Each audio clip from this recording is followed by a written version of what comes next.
اب آپ کی مرضی ہے، آپ چاہیں تو یہ نوکری پیشہ لوگوں پر ٹیکس لگائیں جو کہ ایک زمانے میں IMF انسسٹ کرتا تھا، یا آپ چاہیں تو تھوڑا دکانداروں کے اوپر ٹیکس لگائیں۔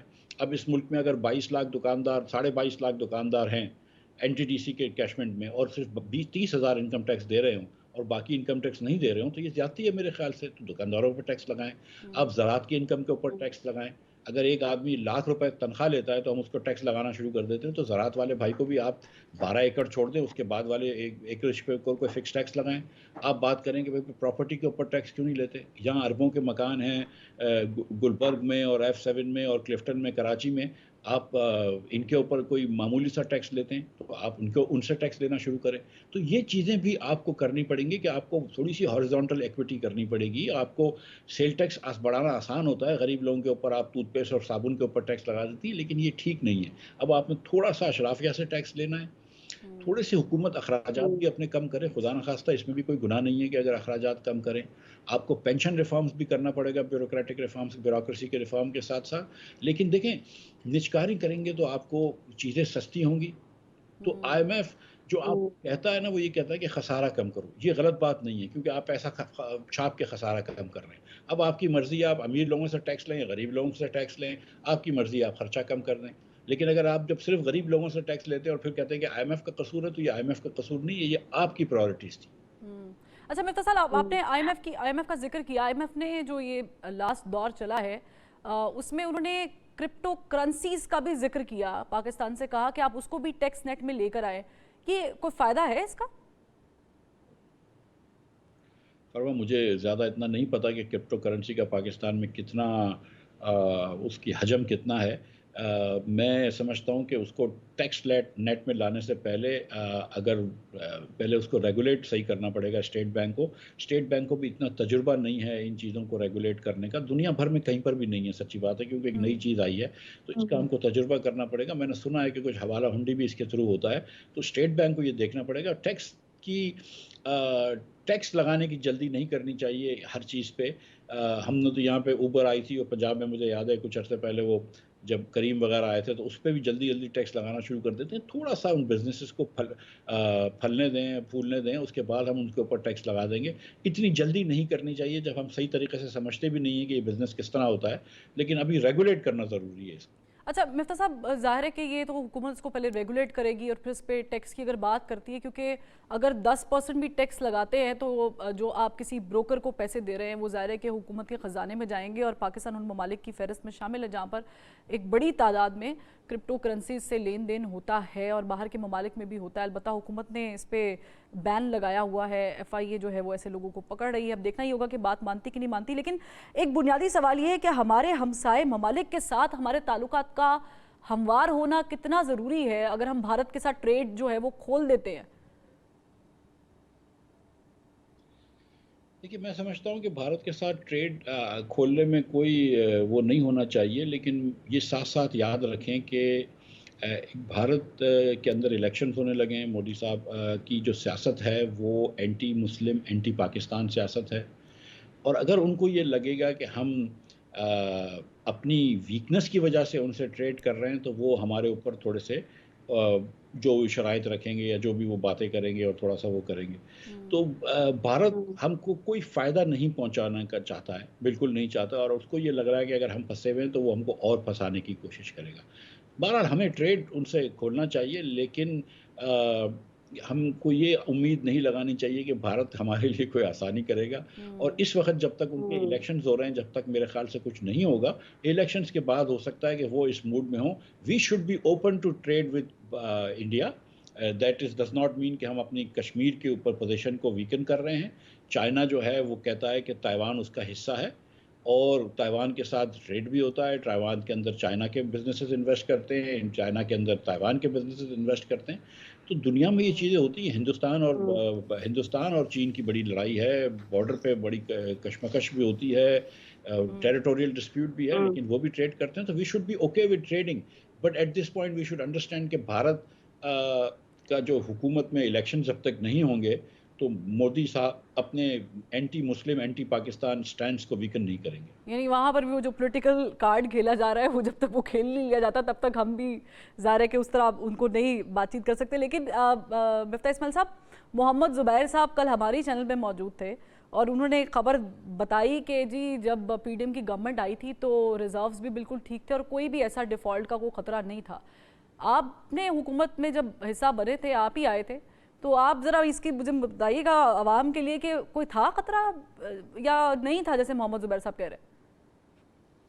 نہیں، میں نے دیکھا نہیں ہے زبیر صاحب کا وہ شو، لیکن میں یہ بات آپ کو بغیر خوف تردید کہہ سکتا ہوں کہ اگر ہم آئی ایم ایف کو اس وقت نہیں لاتے تو ہم ڈیفالٹ کی طرف جا چکے تھے، اور جو پاکستان کی جو انٹرنیشنل بانڈ پرائس ہے اس سے آپ کو اندازہ ہو جاتا تھا.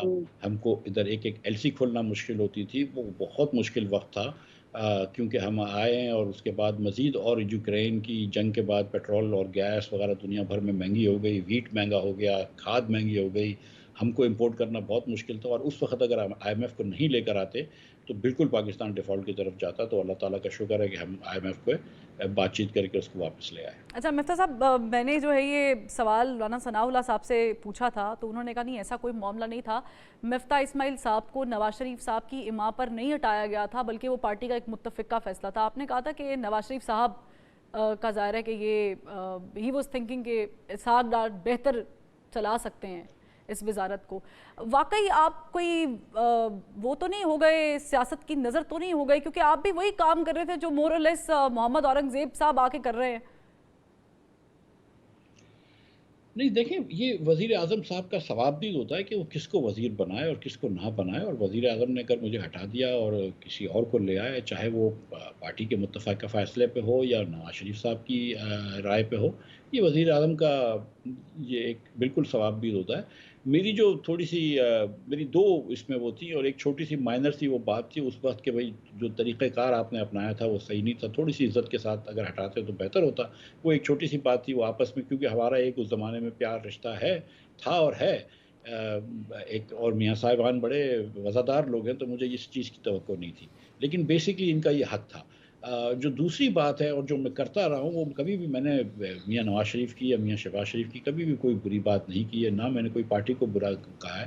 لیکن میں نے یہ ڈار صاحب کی اکنامک پالیسی کے اوپر جو ہے وہ میں نے تنقید کی ہے، اور جو مجھے غلط لگے گی وہ میں تنقید کروں گا، چاہے وہ ڈار صاحب کی پالیسی ہو. اگر اورنگزیب صاحب، میں سمجھتا ہوں کہ اورنگزیب صاحب بڑے اچھے آدمی ہیں اور صحیح بات کر رہے ہیں اور صحیح طرف جا رہے ہیں، اور مجھے خوشی بھی ہوئی کہ ان کو ای سی سی کا چیئرمین بھی بنا دیا گیا.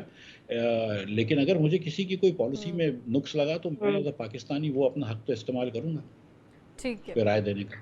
ٹھیک ہے. تو آپ کو لگتا ہے کہ جو ابھی محمد اورنگزیب صاحب کو لے کر آیا گیا ہے یہ ایک ٹھیک فیصلہ تھا جو نون لیگ نے کیا؟ کیونکہ اسحاق ڈار صاحب وزارت خزانہ میں نہ ہونا نون لیگ کے لیے شاید یہ بہت بڑا دھچکا بھی تھا انیشلی.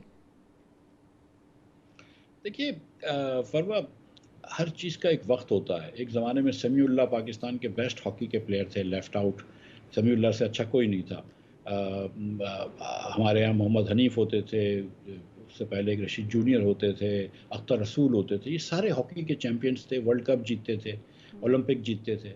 لیکن آج وہ ٹیم میں نہیں آ سکتے، ان کا وقت نکل گیا ہے. تو اس طرح یہ کہ مطلب 5 مرتبہ تو اب ڈار صاحب بن گئے ہیں وزیر خزانہ، اور ہم نے دیکھا ہے کہ لاسٹ ٹائم ان کی پرفارمنس جو تھی وہ بہت مشکل پرفارمنس تھی، جس کا قصور دیکھیں نا، جو لوگ وزیر بنتے ہیں وہ تو عموماً کھاتے پیتے لوگ ہوتے ہیں تو ان کو اتنا فرق نہیں پڑتا. لیکن غریب لوگ، اپنا پچھلے 1 سال کے اندر 1 کروڑ لوگ خط غربت کے نیچے گئے. 1 کروڑ لوگ، جو آپ نے کہے تھے نا 9.5 گئے، جس میں پچھلے 1 سال کروڑ لوگ گئے خط غربت کے نیچے.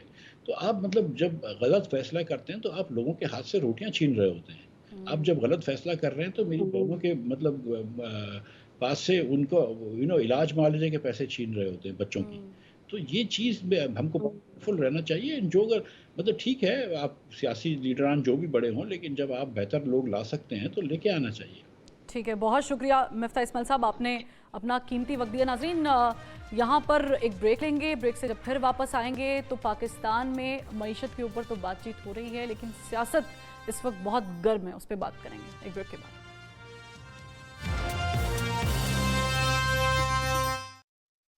منیر نیازی نے کہا تھا مجھے ایک اور دریا کا سامنا تھا منیر، میں ایک دریا کے پار اترا تو میں نے دیکھا۔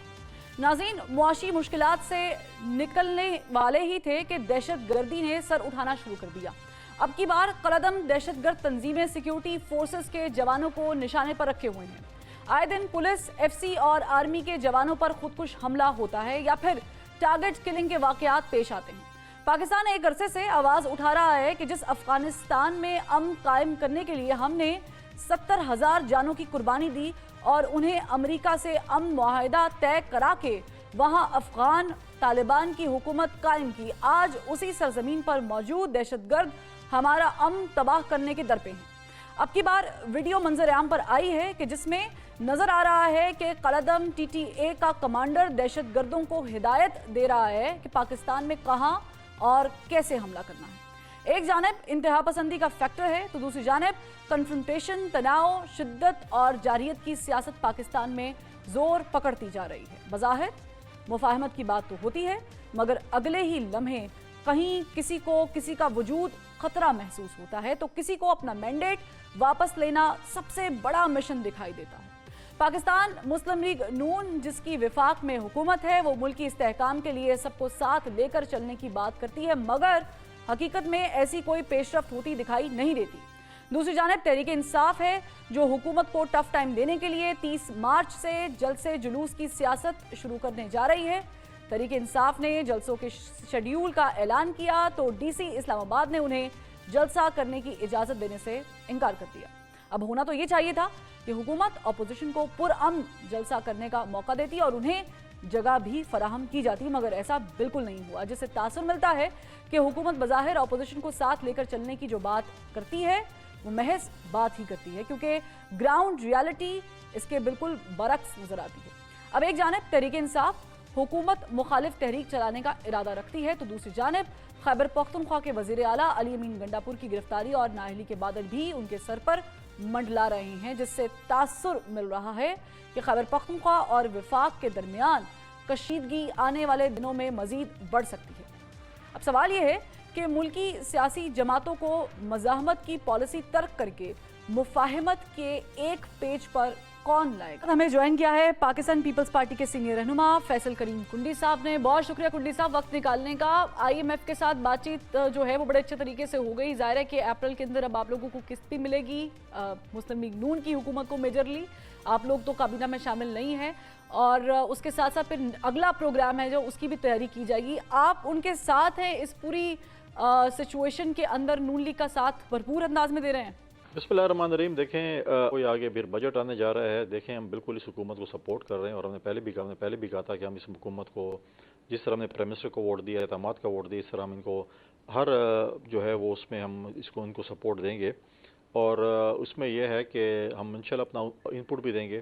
مشکل فیصلہ ہے، مشکل فیصلے کرنے بھی ہیں، اگر مشکل فیصلے ہوتے ہیں اور ملک جو ہے بحران سے نکلتا ہے تو اس مشکل اور کڑوا گھونٹ پینے کو جو ہے وہ قوم بھی اور حکومت بھی تیار ہے، لیکن بڑے ہوپ فل ہیں انشاءاللہ تعالیٰ جو ہے آگے بھی اس طریقے سے بہتری آئے گی اور ملک جو ہے وہ اکنامیکل کرائسس سے باہر نکلے گا۔ آپ لوگوں کی ایک رائے تھی پرائیویٹائزیشن پہ اداروں کی کہ جی پرائیویٹائزیشن کرنے سے بہتر ہے کہ آپ پبلک پرائیویٹ پارٹنرشپ پر اس کو لے جائیں، ابھی بھی آپ کی حکومت کا یہی آپ کی جو پارٹی ہے اس کا یہی موقف ہے حکومت کے ساتھ؟ بالکل ہماری پارٹی کا یہی موقف ہے کہ پبلک پرائیویٹ پارٹنرشپ پہ ہم حکومت کو جو ہے وہ کنونس کریں کہ یہ چیز ہونی چاہیے، کیونکہ آپ دیکھیں کہ ہم نے پہلے تو ہم پرائیویٹائزیشن کے خلاف تھے، ابھی بھی ہم کہتے ہیں کہ لوگوں کا جو روزگار ہے، لوگ جو وہاں پہ ملازمین ہیں ان کے چولہے ٹھنڈے نہ ہوں، کیونکہ ماضی میں جو پرائیویٹائزیشن ہوئے اس کا کوئی اچھا ایک جو ہے وہ رزلٹ نہیں نکلا، تو ہم چاہتے ہیں کہ اس قسم کے رزلٹس نہ ہوں، ہم حکومت کے ساتھ بیٹھیں، ہم ٹیبل پہ بیٹھیں اور ہم ان کو کنونس کریں، وہ ہمیں کنونس کریں، تو ایک بہتر رستہ میں سمجھتا ہوں نکل سکتا ہے اور اس کو نکالنے کے لیے میں سمجھتا ہوں کہ حکومت اپنی اتحادی جماعتوں کے ساتھ بیٹھ کر جو اس مسئلے کا حل نکالے۔ ٹھیک ہے، اگر پرائیویٹائزیشن کی طرف بھی چلے جاتے ہیں، آئی ایم ایف کے ساتھ بھی بات چیت ہو جاتی ہے، آپ میں فرض کر رہی ہوں کہ نیا پروگرام بھی آپ جو ہے اس میں بھی چلے جاتے ہیں، لیکن کنڈی صاحب آپ نہیں سمجھتے کہ پولیٹیکلی اب کی بار آپ لوگوں کو بھی نقصان ہوگا؟ کیونکہ بلاول بھٹو زرداری صاحب نے اپنی کیمپین میں 300 یونٹ فری بجلی جو ہے وہ اناؤنس کی تھی، مریم نواز صاحبہ نے 200 کا کہا تھا، آپ دونوں پارٹیز کے جو مینیفیسٹو تھے وہ اس طرح پورے نہیں ہو پائیں گے؟ دیکھیں بالکل ہم نے ہوم ورک کیا تھا، چاہے وہ 300 یونٹ بجلی فری تھی یا ہم نے جو 10 پوائنٹ کا ایجنڈا دیا تھا اپنا منشور میں. انفارچونیٹلی ہمیں اتنی سیٹیں نہیں ملی کہ ہم پرائم منسٹر بنتے. اگر بلال بھٹو زرداری صاحب آج ملک کے وزیر اعظم ہوتے تو ہم اپنے پلان کو جو ہے وہ اس کے اوپر عمل درآمد کرتے. پی ایم ایل ایل نے 200 یونٹ بجلی کا کہا تھا اور باقی چیزیں کہی تھی، تو ہم ان کے پاس بھی پلان ڈیفینیٹلی موجود ہوگا، ان کو چاہیے کہ وہ امپلیمنٹ کرے. کچھ ہمارے اگر پوائنٹس کامن ہیں تو اس کو امپلیمنٹ کیا جائے تو میں سمجھتا ہوں کہ اس میں کوئی بری بات نہیں ہے. جہاں تک ہمارے منشور کی بات ہو رہی ہے، ہمارے جو 10 نکاتی منشور تھا، ہم پھر بھی کوشش کریں گے کہ جو نکات ہمارے صوبے سے ریلیٹڈ ہیں وہ ہم سندھ میں اور بلوچستان میں ان کو جو ہے وہ اڈاپٹ کریں، ان کو جو ہے ہم کریں، تاکہ ہم لوگوں کو بتائیں کہ ہمارے پاس 2 صوبے تھے، ہم نے اس کے اندر امپلیمنٹ کیا ہے. اور اگر ہمارے پاس ملک کی حکومت ہوتی، ہمارے پاس پنجاب میں اور خیبر پختونخوا میں حکومت ہوتی تو ہم یہاں پر بھی کرتے، تو ان شاء اللہ تعالیٰ بہتری ہوگی اس کے اندر. آپ لوگ کابینہ میں کیوں نہیں انٹرسٹڈ ہوئے؟ اب یہ بھی خبر آ رہی ہے کہ شاید بجٹ کے بعد آپ لوگوں کو رام کر لیا جائے گا، ایسا کوئی ہے معاملہ؟ نہیں، ایسا کوئی معاملہ فی الحال تو نہیں چل رہا. ہماری جب سی سی کی میٹنگ الیکشن کے بعد ہوئی تھی، اس میں ہم نے یہ فیصلہ کیا تھا کہ ہم جو ہے جو ہے اس کے آخری ون لائنر جو ہے اس میں یہی تھا کہ ہم جس حکومت کو بھی سپورٹ کریں، اور خاص کر ہم پی ایم ایل این کو اس کو سپورٹ کر رہے تھے، تو ہم اس کی حکومت کا حصہ نہیں ہوں گے، کیبنٹ کا حصہ نہیں ہوں گے، بلکہ ہم ان کو سپورٹ کریں گے. کیونکہ اگر ہم سپورٹ نہ کرتے اور ہم الیکشن لڑتے تو ہم اپوزیشن میں بیٹھتے. اپوزیشن میں بیٹھنے کا مطلب یہ ہے کہ آپ دوبارہ ری الیکشن کراتے. لہٰذا ہم نے اس چیز کا یہ فیصلہ کیا ہے کہ ہم جو ہے وہ ہم نے یہ فیصلہ دوبارہ بھی اگر کوئی فیصلہ ہوگا تو پاکستان پیپلز پارٹی کی سی سی نے فیصلہ کرنا ہے. ہم نے فیصلہ نہیں کرنا، کسی شخصیت نے نہیں کرنا، بلکہ پارٹی کی سی سی نے یہ فیصلہ کرنا ہے. اور اب تک تو ایسی کوئی چیز نہیں ہے کہ ہم ایسا فیصلہ دوبارہ اپنا ریوائز کریں اور واپس ہم حکومت میں. ایسا دور تک یہ چیز نظر نہیں آ رہی کہ ہم جو ہے حکومت کا یا کابینہ کا حصہ بنیں گے. کیا آپ کی جماعت میں 2 آ رہا ہیں کہ بننا چاہیے، ایک کہہ رہی ہے دوسری کہہ رہی ہے کہ نہیں بننا چاہیے بھی فی الوقت؟ 2 اور پہلے شاید سی سی میں اکا دکا تھی، لیکن میجورٹی جو ووٹس ہوتے ہیں، میجورٹی جس طرف لوگ ہوتے ہیں، ممبران ہوتے ہیں، اس کو پارٹی لیڈرشپ اس کو آنر کرتی ہے. لہٰذا جو فیصلہ ابھی ہوا ہے اس میں میجورٹی لوگوں نے ان کو سپورٹ کیا ہے، اس لیے جو ہے وہ ہماری جو پارٹی اس کو آنر کیا ہے اور اپنا فیصلہ جو ہے وہ جا کر سنایا بھی ہے اور اس پہ امپلیمنٹیشن بھی کی ہے. اچھا کنڈی صاحب، زرداری صاحب نے جب ہم نے دیکھا کہ کل 23 مارچ کے حوالے سے جب انہوں نے خطاب کیا تو انہوں نے بڑا واضح کہا کہ تمام تر پارٹیز کو ساتھ لے کے چلنا چاہیے، اور مفاہمت چارٹر آف ڈیموکریسی کی بھی بات کر رہے ہیں، پیپلز پارٹی والے چارٹر آف اکانومی کی بھی بات کر رہے ہیں، آپ بھی کر رہی، نون لیگ بھی کر رہی ہے. پھر ہم اس کو ایک براڈر اس میں کہتے ہیں نا کہ پوائنٹ آف ویو میں دیکھ رہے ہیں کہ ایک براڈر پکچر ہے کہ جس میں کہہ رہے ہیں کہ آپ سب آئے اور مساک پاکستان کریں. تو مجھے بتائیں کہ ایک طرف آپ لوگ یہ بات کر رہے ہیں، دوسری طرف آپ کے جو اپوننٹس ہیں وہ اگر جلسے کرنے کی بات کرتے ہیں پی ٹی آئی والے تو ان کو ڈی سی صاحب اجازت ہی نہیں دیتے ہیں. تو یہ کیا دوہرا معیار نہیں ہے؟ نہیں، میں نہیں سمجھتا کہ یہ دورہ معیار ہے. کہ ہم چاہتے ہیں کہ دیکھیں اس ملک میں جو ہے ہم بیٹھے ہیں، پولیٹیکل پارٹیز بیٹھے ہیں، چارٹر آف اکانومی کہیں، چارٹر آف پراسپیرٹی کہیں. دیکھیں ہم نے ایک الیکشن فیز سے گزرے ہیں، ہم نے دوسرے کے خلاف تقریریں بھی کیں، بھی سب نے پیش کیا. ہم نے پی ایم ایل این کے خلاف تقریریں کی اور ہم نے کہا کہ ہمارا مقابلہ پی ایم ایل این کے ساتھ ہے، کیونکہ پی ٹی آئی اس وقت بین ہو چکی تھی. لہٰذا ہم نے بھی ان کے خلاف باتیں کی، ہم نے اپنے پروپوزلز دیے، ہم نے اپنا منشور دیا. اور اب جو ہے وہ الیکشن فیز گزر چکے ہیں. اب آپ آگے پارلیمنٹ میں پولیٹیکل پارٹی سے کردار ہوتا ہے جس میں آپ قانون سازی کرتے ہیں. ہم چاہتے ہیں کہ وہ قانون سازی ہو جس میں آج اگر کسی پولیٹیکل پارٹی کو کوئی اعتراض ہے الیکشن کے اوپر، تاکہ وہ چور دروازہ ہم بند کریں. کل عوام ہم سے پوچھے گی الیکشن میں کہ آپ جو پارلیمنٹ گئے تھے آپ نے کیوں ایسی قانون سازی نہیں کی جس میں آپ نے چور دروازوں کو بند کیا ہوگا. تو لہٰذا میں چاہیے کہ ہم چور دروازے بند کریں. پالیٹکس اپنی ہوتی ہے، بالکل کریں گے، آپ باہر جا کر جلوس بھی کریں گے، اس پہ تقریریں بھی کریں گے، لیکن پارلیمنٹ کے اندر میں سمجھتا ہوں کہ اپنا ایک ذمہ وارانہ پوزیشن کا اگر P T I role play کرتی ہے تو اس کو بہت چیز اچیو ہو سکتی ہے. لہٰذا میرا مشورہ تو یہ ہوگا پی ٹی آئی کو کہ وہ جو ہے وہ لیڈر آف دا اپوزیشن بنیں اور اپوزیشن کا رول پلے کریں. میں سمجھتا ہوں کہ حکومت کے لیے بڑا ٹف ٹائم ہوگا اگر اپوزیشن متحد ہو کر ایسے ہوئی. نہیں تو آپ اس میں بڑا اچھا کردار ادا کر سکتے ہیں کنڈی صاحب، کہ آپ لوگوں کی جماعت تو ویسے ہی مفاہمت کی قائل ہے اور زرداری صاحب مفاہمت کے بادشاہ بھی ہیں، تو آپ لوگ پی ٹی آئی والوں کو اور نون لیگ والوں کو ایک ٹیبل پہ بٹھانے میں کردار ادا کر لیں. بالکل ہماری کوشش ہوگی. ہم نے پہلے بھی جب ہماری پی ڈی ایم کی اتحادی جماعتوں کی حکومت تھی 16 مہینے، اس وقت بھی ہم نے پی ڈی ایم اور اسی اتحادی جماعتوں کو جو ہے وہ راضی کیا تھا کہ وہ اپوزیشن کے ساتھ، اس وقت کی اپوزیشن جو کہ پی ٹی آئی اس کے ساتھ بیٹھیں اور ڈائلاگس کریں. ڈائلاگس ہو رہے تھے. اس دوران جو ہے وہ جو مئی کا واقعہ آ گیا تھا، مئی میں جو انہوں نے جس طریقے سے جو پی ٹی آئی نے کیا اس کے بعد ڈائلاگس بند ہو چکے تھے. آج بھی پریزیڈنٹ زرداری صاحب پریزیڈنسی میں موجود ہیں، وہ جوڑ توڑ کے بادشاہ ہیں، وہ ریکانسیلیشن کے بادشاہ ہیں. انشاءاللہ تمام پولیٹیکل پارٹیز کو ایک پیج پر لا کے بٹھائیں گے اور پھر اس کے بعد فیصلہ کریں گے ہم نے کیا کرنا ہے. میں سمجھتا ہوں کہ عوام جس کو مینڈیٹ دیتی ہے اس کا حق بنتا ہے کہ وہ اس ملک پر حکمرانی کرے. لہٰذا ہم یہ چاہتے ہیں کہ ہم مل بیٹھ کر جو ہے اس کو دیکھیں کہ جس کے پاس میجورٹی ہے جو حکومت بنا سکتے اس کو حکومت بنا دیں, جو اپوزیشن کر سکتے اس کو اپوزیشن کرنے دیں. اچھا, حکومت کہیں نہ کہیں گنڈی صاحب 18ویں ترمیم میں امینڈمنٹ کا جو ہے وہ ہلکا پھلکا سا اندیا دے رہی ہے, خاص کر کے NFC ایوارڈز کو لے کے. اس پہ آپ کی جماعت کا کیا موقف ہے؟ دیکھیے, اس میں ہماری جماعت کا بڑا کلیئر موقف ہے کہ اس میں دو رائے نہیں ہے. اگر اس چیز میں کوئی بہتری آ سکتی ہے تو بہتری کی گنجائش ہر وقت موجود ہوتی ہے. آج نہیں 10 سال بعد بھی موجود ہے, 20 سال بعد بھی موجود ہے, اور جب تک یہ پارلیمنٹ موجود ہے یہ چیز جو ہے وہ ریکارڈ کا حصہ ہے. تو بہتری اس وقت بھی آ سکتی ہے, بہتری ابھی بھی آ سکتی ہے. اس کا ایک فورم ہے, طریقہ کار ہے, اس پہ آنا پڑے گا. جب اس طریقہ کار پہ آئیں گے تو حکومت کی جماعتیں جو ہیں وہ اپوزیشن کے ساتھ بات چیت کریں گے, اپنی اتحادی جماعت کے ساتھ بھی بات چیت کریں گے. جب وہ ہمارے ساتھ بات چیت کریں گے پھر ہم ان کو بتائیں گے کہ ہم کیوں مخالف ہیں کہ اس کو ایسا نہیں ہونا چاہیے, اور وہ ہمیں کنونس کریں گے, ہم ان کو کنونس کریں گے. جو زیادہ کنونس ہو گیا, یعنی ابھی آپ نون لیگ کی پہل کرنے کا انتظار کر رہے ہیں؟ نہیں, میں ایسے نہیں کہہ رہا ہوں کہ ایسی چیز ہوگی. میں سمجھتا ہوں کہ بہتری کی طرف بہتر جو ہے وہ بہتری کی امید رکھنی چاہیے. ٹھیک ہے, تو بہتری کی امید ہم بانی PTI کے لیے بھی رکھیں کہ ان کو کوئی آس امید مل سکتی ہے کہ ان کو کوئی ریلیف مل جائے. اب نہیں, سال بعد, 6 مہینوں بعد کوئی ہے؟ دیکھیں, ریلیف پولیٹیکل پارٹیز تو نہیں دے سکتی نا. ریلیف تو عدالتوں نے دینا. عدالتوں میں وہ فیس کر رہے ہیں اپنے کیسز. اگر عدالت سمجھتے ہیں کہ ان کے کیسز فیک ہیں تو عدالت ان کو جو ہے وہ ریلیف دے دے گی. اگر عدالت سمجھتے ہیں کہ کیس جینون ہے تو اسی طریقے سے جو ہے ان کو سزائیں دے گی. پھر تو وہ تو کہہ رہے ہیں کہ جی جیل سے بیٹھ کے کہ آپ لوگ مینڈیٹ چور ہیں, آپ لوگوں پہ آرٹیکل 6 لگنا چاہیے, اور آپ کی حکومت 5-7 ماہ کی حکومت ہے, چلی جائے گی. دیکھیں, کسی کو کہ الزامات لگانا خواہشات پہ یا خواب دیکھنے پہ پابندی تو نہیں ہے. اگر وہ الزامات لگاتے ہیں, ان کے پاس پروف ہیں, تو کہتے ہیں آج بھی اگر ان کے پاس ثبوت موجود ہیں, ثبوت لے کے آئیں, پراپر فورم کے پاس جائیں, وہاں پر ثابت کریں, اور اس کے بعد جو ہے نا پھر آپ الزامات لگائیں. اگر اس سے ثبوت نہیں ہے اور آپ ایسے آئے ہوئے ہیں تو مطلب ہے کہ میں سمجھتا ہوں کہ غلط بات ہے. لہٰذا ہمیں بھی اعتراض ہوگا. ہم بھی اپنے پراپر فورمز پہ جا کے جو ہے ہم جا کے اس پہ اپیل کریں گے اور اپنا حساب. لیکن ایسا نہ ہو, ہم کہتے ہیں اسپیڈی ٹرائل ہو.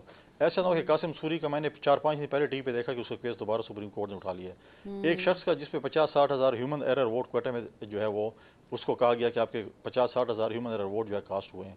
اس کے بعد وہ اس کا ٹریبیونل نے بھی فیصلہ کیا, ہائی کورٹ نے بھی فیصلہ کیا کہ وہ ڈسکوالیفائی ہو چکے ہیں, ان کی سیٹ ویکٹ ہو چکی ہے. سپریم کورٹ میں آج تک پینڈنگ ہے. اب سپریم کورٹ شاید فیصلہ کرے چند ہفتوں بعد, چند مہینوں بعد, چند دنوں بعد کہ یہ تو جو ہے وہ ٹھیک تھے اور جو کیس میرے پاس جو لے کے آیا تھا وہ غلط تھا. تو پھر آپ مجھے بتائیں کیا ہوگا؟ ریکارڈ کی دوسری ہوگی نا, باقی تو کچھ نہیں ہوگا. ہاں, لیکن ان کا ایک کنڈی سا بڑا واضح موقف ہے کہ ٹھیک ہے 9 مئی کے جو ملزمان ہیں, جو نامزد لوگ ہیں, ان کا ٹرائل بھی ہونا چاہیے, ان کو سزا بھی ملنی چاہیے, لیکن ان کی آڑ میں جو باقی لوگوں کے ساتھ ہو رہا ہے وہ زیادتی ہے. میں نہیں سمجھتا کہ سچ کوئی زیادتی ہے. اور ہماری یہ پوائنٹ آف ویو ہے کہ دیکھیں, کوئی بھی پولیٹیکل پریزر نہیں ہونا چاہیے. ہاں, جو لوگ گرفتار ہیں ان کو پولیٹیکلی گرفتار کیا ان کو چھوڑ دینا چاہیے, اور جو گرفتار ہیں جن کے اوپر کیسز ہیں وہ اپنا کیسز کا فیصلہ کرا کے باہر رہیں گے, کیونکہ ہم حکومت جو ہے وہ ججز پہ جو ہے وہ پریشر نہیں ڈال سکتی ہے. لہٰذا آپ کہتے تھے, ہم بھی کہتے تھے اور کہتے ہیں کہ عدلیہ آزاد ہے, عدلیہ جو فیصلہ کرے گی ہمیں اس پہ قبول ہے. تو ہم دیکھتے ہیں کہ عدلیہ کیا فیصلہ کرتی ہے, جو بھی فیصلہ کرتی ہے اس کے لیے ہم جو ہے اس کے لیے تیار ہیں. کنڈی صاحب, میں آپ کو مبارکباد پیش کر دوں, پیشگی KPK کے گورنر بننے کے لیے. پیشگی میں پہلے لفظ استعمال کر رہی ہوں. نہیں, دیکھیں جی, یہ پنجاب کے اور خیبر پختونخوا کے جو گورنرز ہیں وہ پاکستان پیپلز پارٹی نے اپوائنٹ کرنے ہیں. پاکستان پیپلز پارٹی کی لیڈرشپ نے جو ہے پریزیڈنٹ زرداری صاحب نے اور بلال بھٹو زرداری صاحب نے اور باقی لیڈرشپ نے, سینئر لیڈرشپ نے بیٹھ کے فیصلہ کرنا ہے کہ انہیں پنجاب میں اور خیبر پختونخوا میں کس کو گورنر اپوائنٹ کرنا ہے. لہٰذا ابھی تک ایسا کوئی فیصلہ نہیں ہوا. جب فیصلہ ہوگا تو آپ بھی دیکھیں گے اور میں بھی دیکھوں گا, پھر جو فیصلہ ہوگا اس کے بعد پھر بات کریں گے. نہیں, ہم تو آپ کو دیکھیں گے ٹی وی پہ کنڈی صاحب. اچھی بات ہے, لیکن جو پارٹی فیصلہ کرے گی تو اسی پہ بات چیت ہوگی. ٹھیک ہے, اور ابھی تک پارٹی نے کوئی فیصلہ کیا ہے؟ کوئی ان قریب ہم دیکھ لیں گے فیصلہ؟ کوئی فیصلہ نہیں کیا.